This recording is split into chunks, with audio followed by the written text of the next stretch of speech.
Tripping. Tripping with Theo Bowl. Come on, Dre.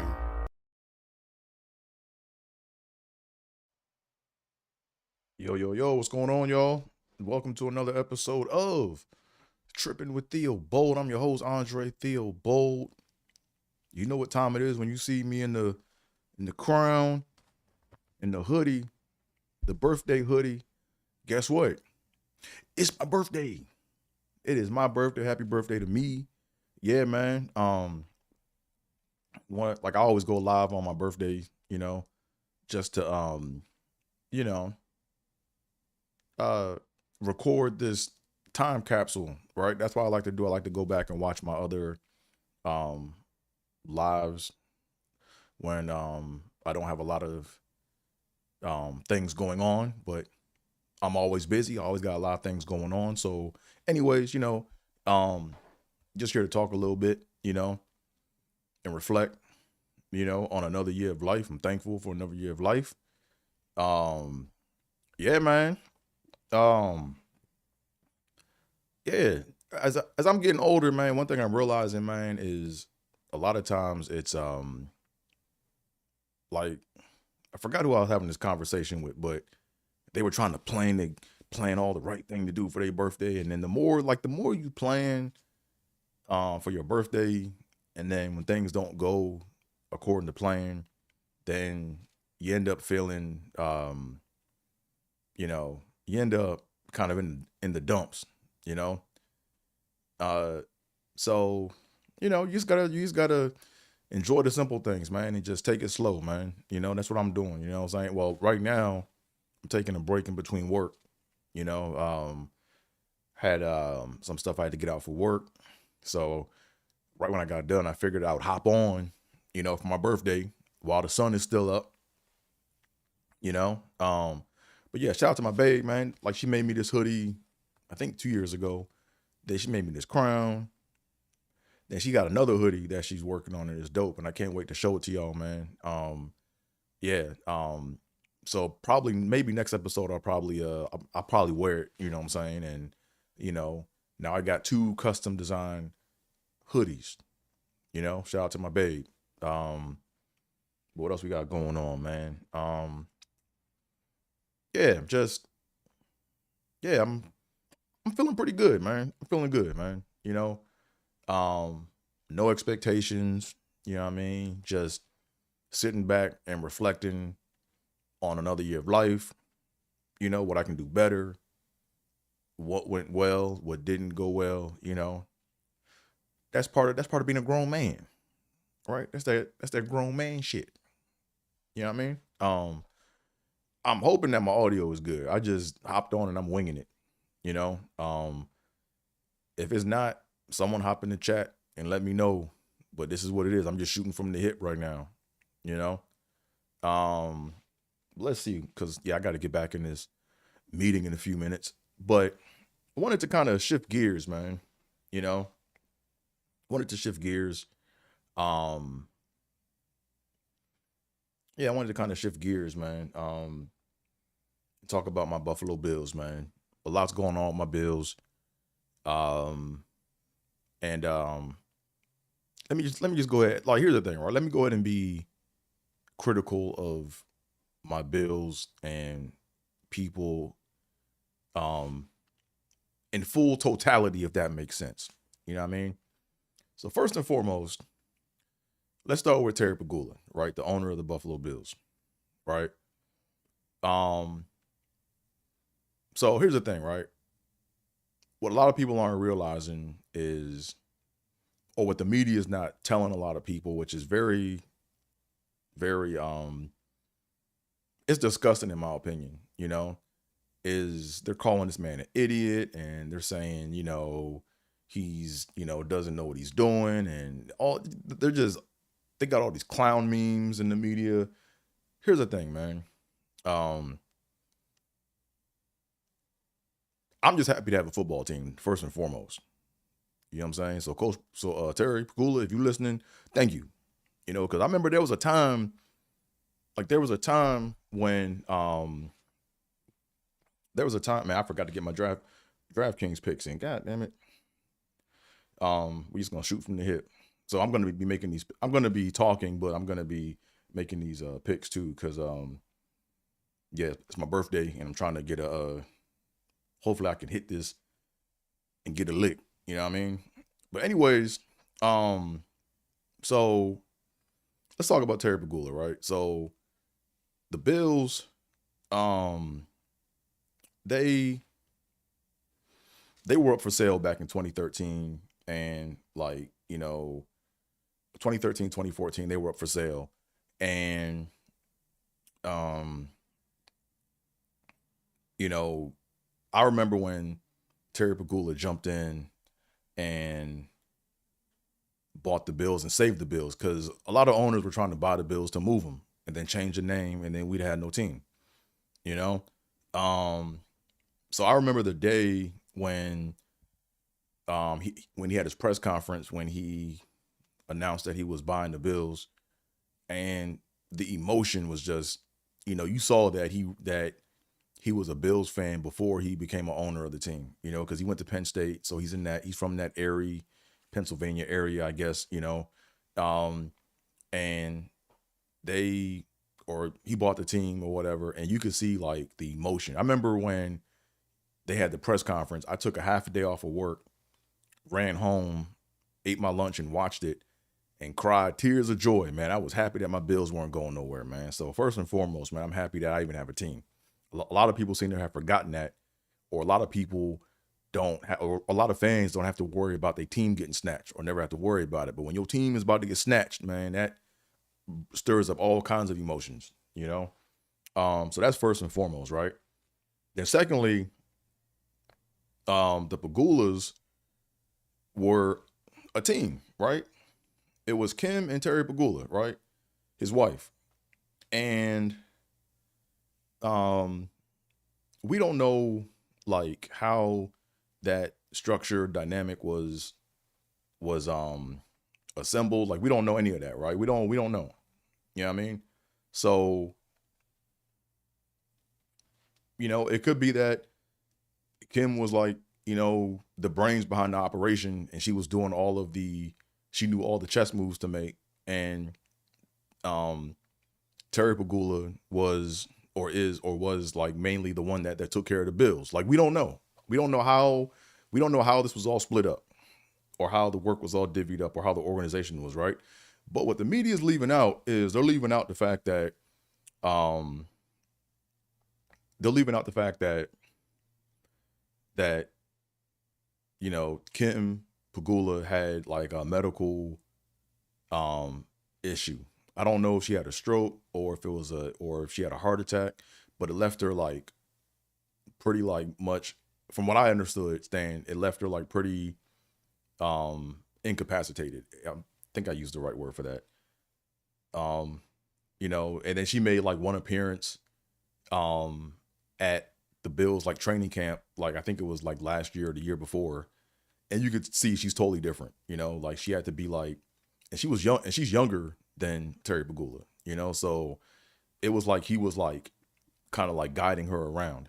You know, and I'm hoping that she can make a full recovery. I mean, I think all the Bills Mafia is still thinking and praying about Kim Pagula to, make a full recovery, from her medical scare that she had a few years ago. But for the past couple years, she's been out of the mix. So now you have a how should I put it? So now you have an owner that owns two teams, that's doing it by himself, and he has to take care of his wife, who was supposed to be like his partner or his business partner in all of this. Um, so let me see something real quick. Oh, I got to do this too. I thought my chat was already up, but it wasn't. Let me see next. So that's the first thing I want to say about Terry Pagula. You know what I'm saying? Um, so like all of Bill's Mafia needs to be rooting for the Pagulas, because if we root for them, and they win, then in the end we win. or we're gonna win. You know. Let me just do this right quick.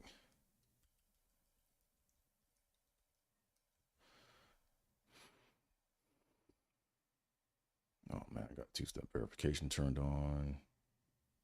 Let me just tap yes on my phone. Yes, yes, yes. Yes, it's me. Okay, and I think we are on. Okay, there we go. I just want to make sure. Yeah, I thought my chat was already on, but it wasn't, in case somebody wants to drop in. So anyways, right, that's that, right? So let me start by saying that, right? So now you got um you had this whole media press conference thing, right? And in the media press conference, it became apparent that right, it became apparent that there's dysfunction within the organization, right? And the reason why I brought up the whole stuff about Kim was because what I saw from the press conference was an owner. I saw a father, a wife, and an owner trying to hold the ship together. That's what I saw. Um, you know, just give me 2 seconds. I want to make sure I gotta put something in here, man.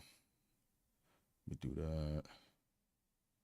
Let me do this, and then we're just gonna pick whoever's left, and that's that. Okay, we done.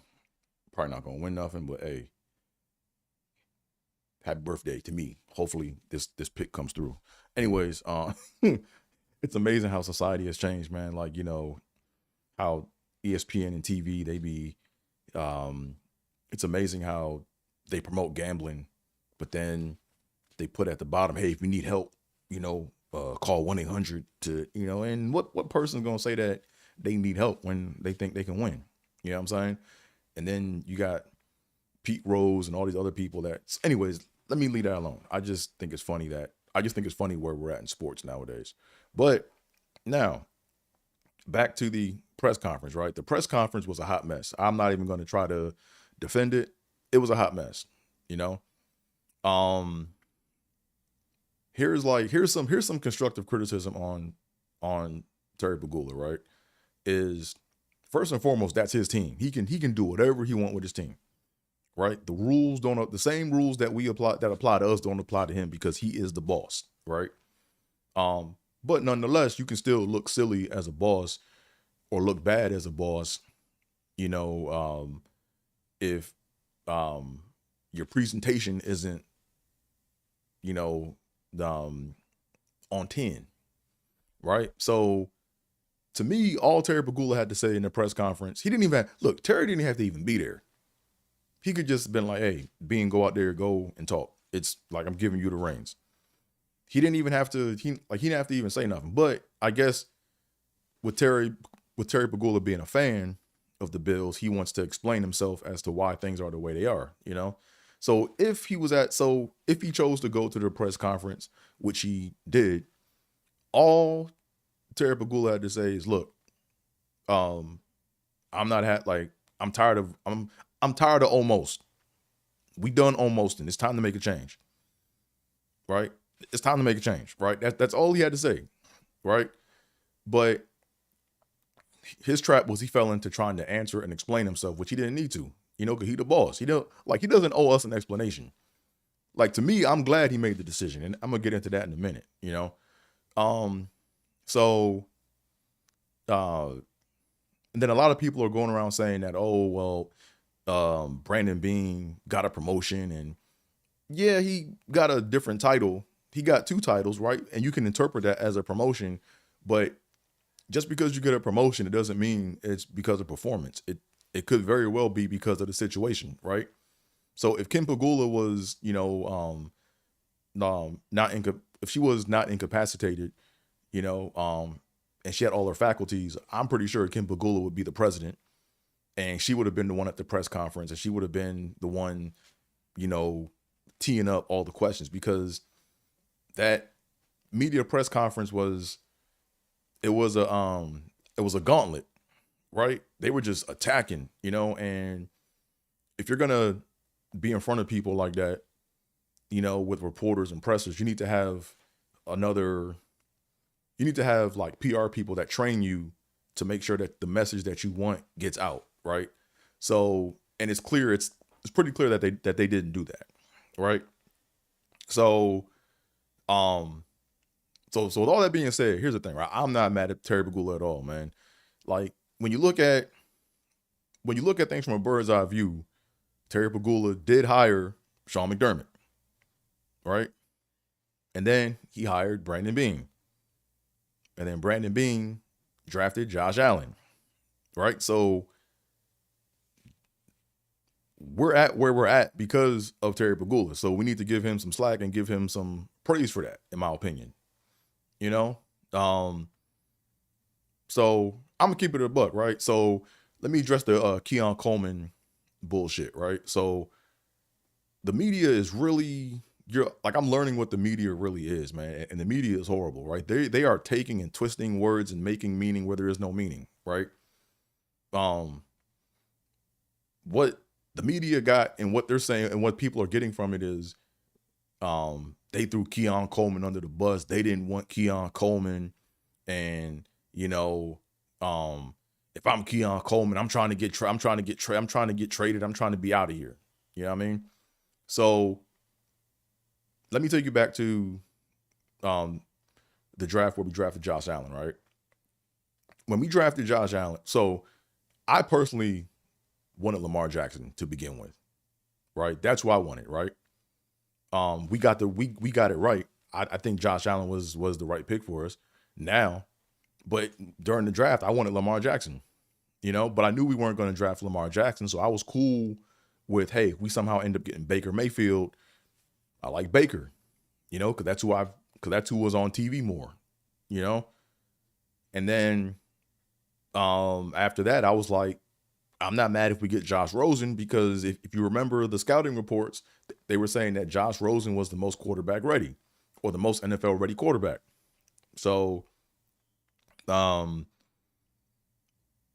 we picked Josh. Josh put the work in and made us all shut the fuck up, right? So the reason I say that is because, whether we wanted him, whether I wanted Josh, or whether Brandon Beane wanted Josh, or McDermott didn't want, it don't matter, because Josh put the work in and he made us all shut the fuck up, right? So Keon Coleman had the same opportunity. You know what I'm saying? So, and what's also being left out is the fact that Keon was skipping or was late for meetings, and as a result was a healthy scratch for multiple games. I'll just put he was a healthy scratch for team disciplinary reasons that everyone seemed to agree. Yeah, he has to be punished for this. I think he missed I think he was a healthy scratch for 3 games. Right? So if Keon came in and applied himself and was professional and balled out, there would have been no need for the media to even ask the question to Terry Pegula about, or to even have him address the receivers, and then specifically have to address Keon Coleman, right? So I don't think they threw Keon under the bus. I think Keon made his own bed. And to me, he should have a fire lit under his ass, and then he should be willing to go prove everybody wrong. And if his feelings are hurt about that, and if he wants to get traded, cool, so be it. Go. You know what I mean? But you can't come in and not apply yourself and then not be available in key games where the team needs you, and then all of a sudden the shit blows up, and then now the cat comes out the bag, or the cat's let out the bag that, hey, look, you weren't our first pick, right? So that's that. Now let's get into, I want to get into Sean McDermott, Coach McDermott, right? A lot of respect for Coach McDermott, man. Sean McDermott, at first I had my doubts in the beginning, right? But Sean McDermott knows how to build a culture, right? He introduced us to winning, or he reintroduced us to winning, right? But when you go to the playoffs like 7 years in a row and you can't get over the hump, something has got to change, right? There's been churn, right? We've had churn with defensive coordinators and with offensive coordinators. We fired off at some point. The coach has to be the coach is a scapegoat, right? So here's my reason why I think it was time for Sean McDermott to leave. It was time for Sean McDermott to leave because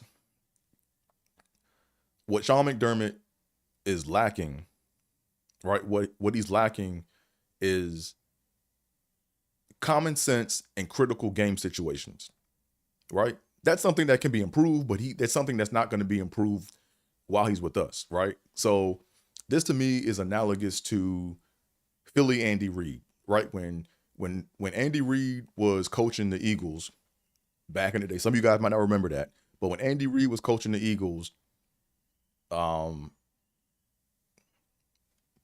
Carolina Panthers were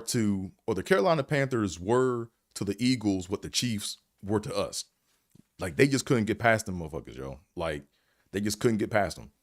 And on top of that, Andy Reid's Achilles heel was he could not manage the clock. Like, his kryptonite was the clock. He could not manage that game clock. He's a genius offensive play caller, but he could not manage the clock for shit.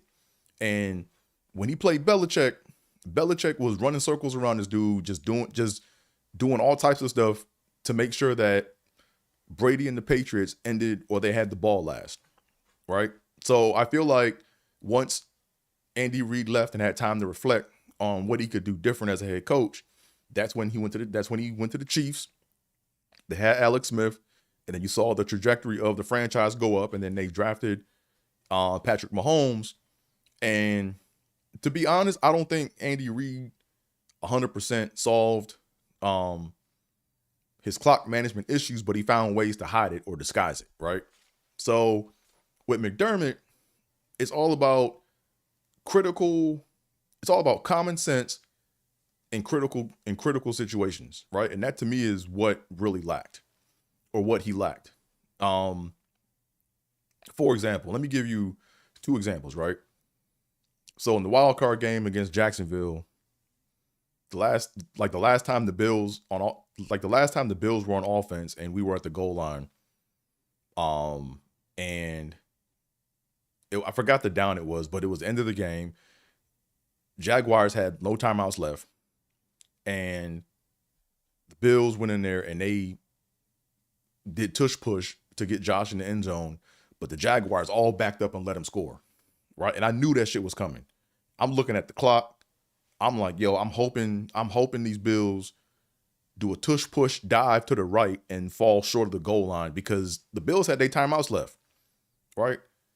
And then they could have went up there, reset, and they could have went up there, let the game clock come down some more, and then do tush push again. If they don't get it, call timeout, and then you have another play. But you want to finish with the ball in your hands, right? But they went ahead and did tush push, and the Jags backed off the goal line, and they let them in, and they let them score.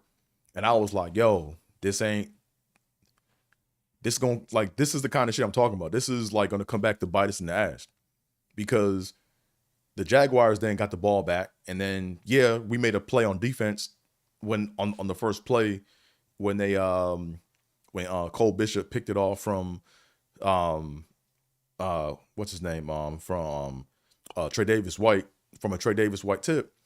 But Jacksonville was moving the ball down the field on us. You know what I mean? So to me, that's an example of common sense in critical game situations, right? So that was one example to me where I'm like, win or lose, I was over McDermott at that point, because I'm like, he's not going to get it here. He has to actually go back and reflect and say, man, what could I have done different to manage the game to put us in a situation to win? Second example was in the Broncos game, in the divisional round against the Broncos, right? At the end of the first half, with I think it was like 16 seconds left or 15 seconds left, and we're like on our 25-yard line or whatever it was. It may have been even less than that. It's like, why run a play? You know, when they snapped the ball, even though look, the Broncos had the momentum, but the half was almost over. I mean, the half was pretty much over, right? You could have regrouped and went into the locker room and then came back because we got the ball first in the second half. So we go out there and Josh tries to do magic and he loses the ball, fumbles it, and then they get 3 points out of it. When I saw that happen, I said, that's the game. I said, that's the game because we're making it too close. We're making this game way too close and we're not sticking with things that work.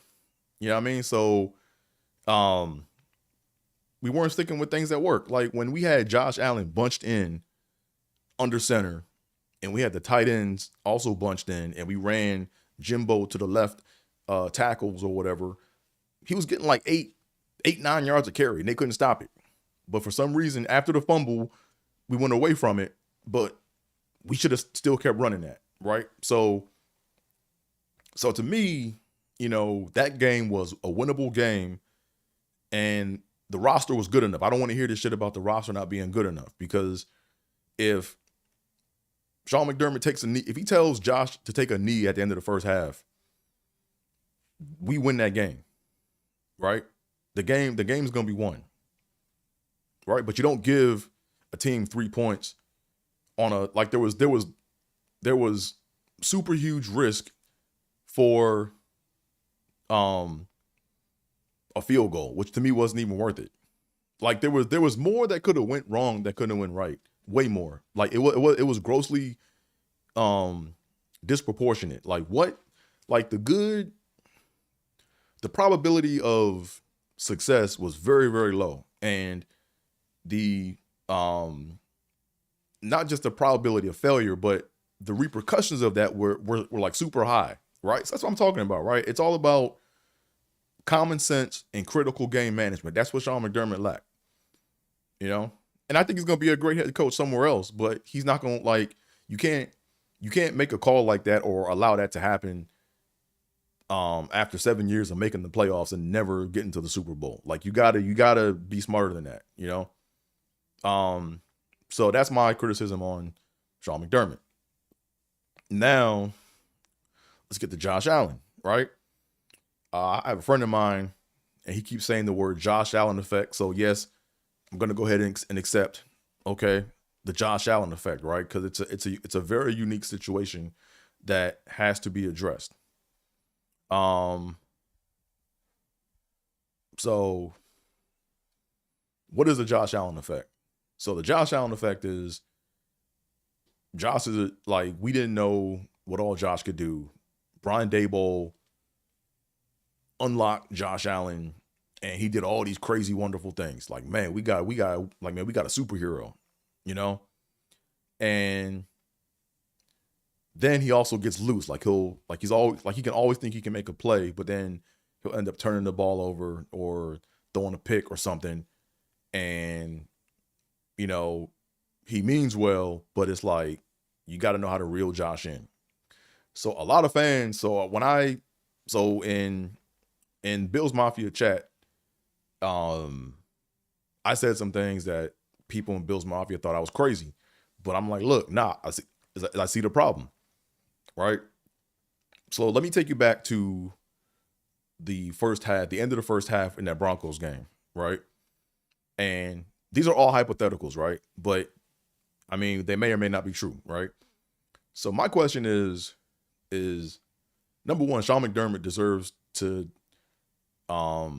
get the blame for that loss because of that call, in my opinion, right?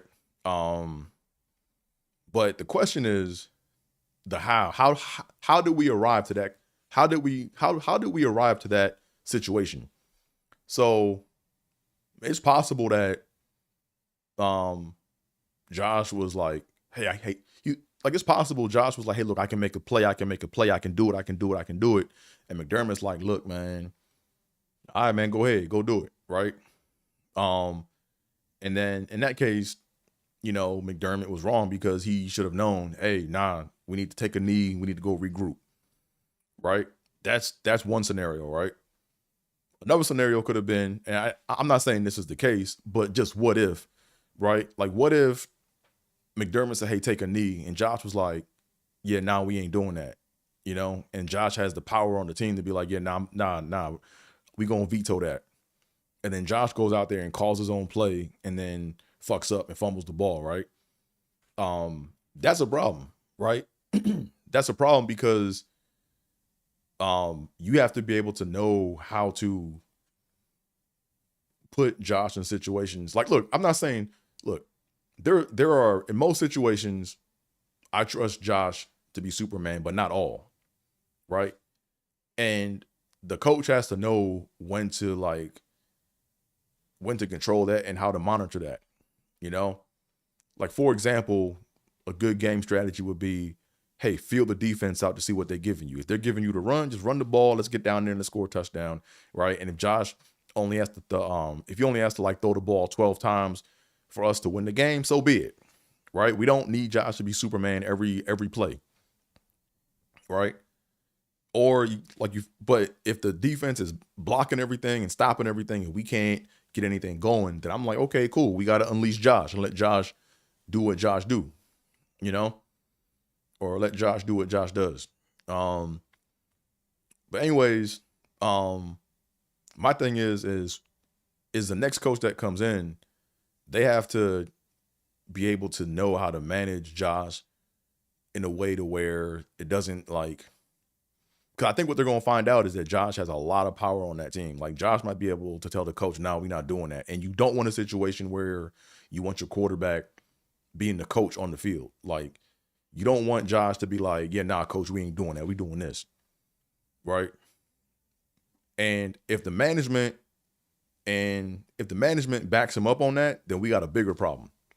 Like, if that's the case, like, and I hope that's not the case, but hypothetically speaking, if that's the case,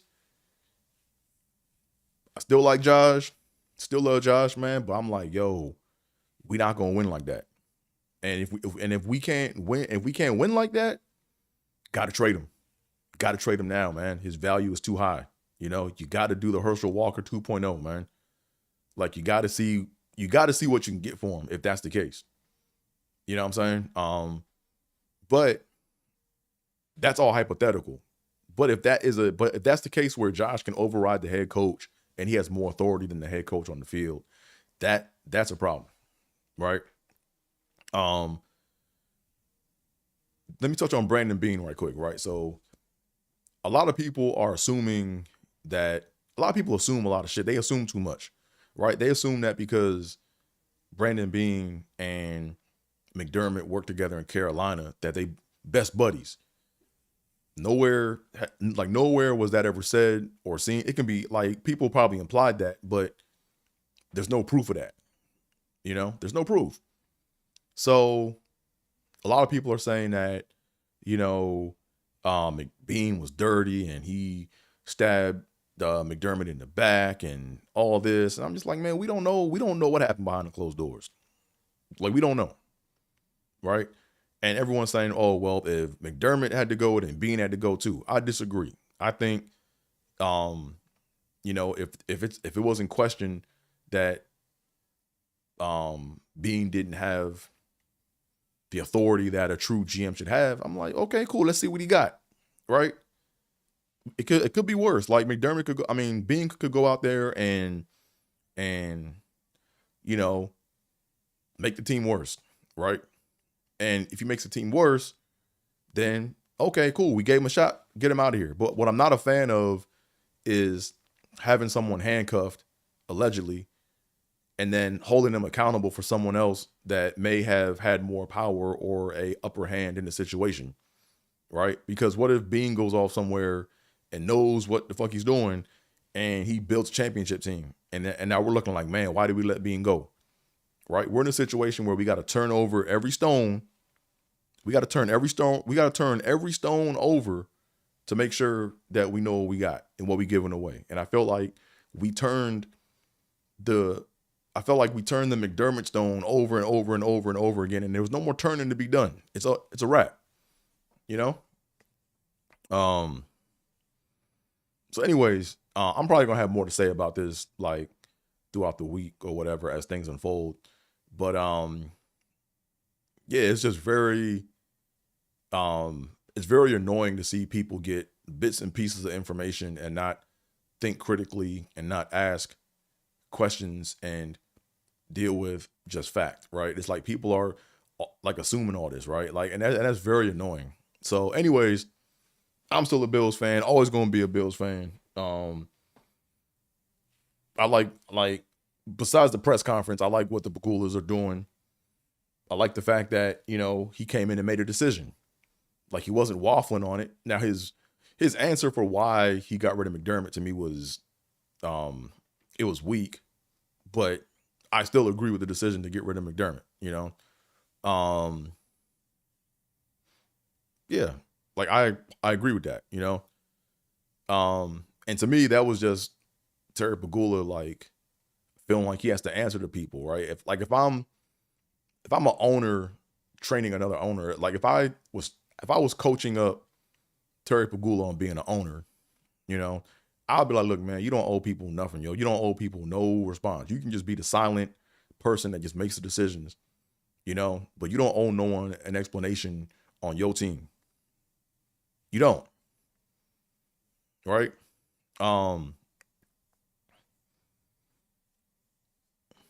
but yeah, going into but the whole thing he said, like he said way too much. He's like, I went into the locker room and saw my teammates crying or whatever. And I get it, right? Like he's trying like, let's look at it like this, right? Let's look at it like this, right? Let's say, for example, um, your kid is getting picked on in school, you know, and they getting their ass whooped, and then you go every day they getting their ass whooped, and then you finally go and you finally put your kid in self-defense training and they get better, right? Like they know how to carry themselves. They don't like pick on people. They don't start no fights, but when fights come their way, they hold their own, but they still get their ass whooped, right? And then if you got your kid training every day and they just getting their ass whooped every day, you know, and you got to look in your kid's eyes and you see the look of defeat and just like, yo, I can't win, you know. Um, as a parent, you don't get as a parent, you don't give a fuck about the about the self-defense instructor. As a parent, you do not care about the self-defense instructor. You can be like, look, man, my son doing what you or my kid doing what you said to do, and he's still getting his ass whooped, man. We gotta make a change. Right? No offense. Thank you for thank you for getting him to where he's at. But we gotta make a change because I'm not gonna come home and see my son. I'm not gonna come home and see my kids have a look of defeat after getting their ass whooped every day. Right? That's the same thing Terry Pagula did. Went in the locker room and was like, yeah, I'm tired of seeing my boys like getting their ass whooped and having and the look of defeat on their face. And really, I think what it was too, and this is why I agree with Terry Pagula, right? Is I never seen Josh look like that at the podium. I never saw um Dion, break down the way he broke down. I never like them dudes look defeated, man. You know what I'm saying? Like they still got hurt, but they soul looked like it got crushed. You know what I'm saying? So yeah, to me, I would have been like, yeah, now we gotta try something different. Just off of that. Like I looked in their eyes. Like it could have been as simple as, look, I went in the locker room and last year when we lost, like every playoff loss hurts. But this time when I looked in my teammates' eyes, or when I looked at my players in their eyes, man, they looked like they had something that was gone. And I don't think it can be, I don't think the coach can get that back. So I made a decision. It's my team. If you don't like it, go play somewhere else. Go root for some other team. Anyways, those are just my thoughts on my Bills. I don't know shit, right? I don't know shit. They may hire Phillip Rivers, right? And Phillip Rivers may get in there and be the thing that we need, Like maybe Anthony Lynn. Who knows, right? But my whole point is, if they got McDermott right, if they got bringing in McDermott right to build us up to where we're at, and if they got, Josh Allen, they got the Josh Allen pick right, then everybody needs to just shut the hell up and have a Coke and a smile and see what come next. That's all we can say. But anywho, that's my edition. This is the end of my birthday edition of my pod slash live stream. AT is where it's at on most forms of social media. Make sure you follow me. Yeah, so I got to get back to work. But after I get back to work, I'm gonna go pick up my babe. We gonna get some Korean barbecue. You know what I mean? And it's gonna be a good night. You know? So happy birthday to me. Thank y'all for y'all birthday wishes. I had to get some of this water, man. This water was, my throat was getting dry. But yeah, man, appreciate all of y'all. Yeah. So without further ado, I'm out of here, folks. Peace.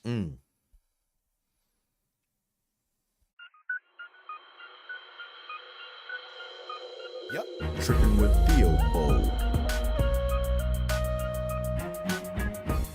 Let's go. Caliente. Tripping. Yep. Tripping.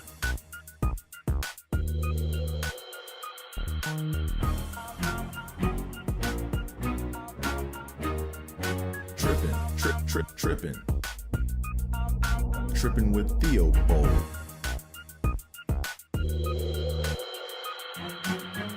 Tripping with Theo Bowl.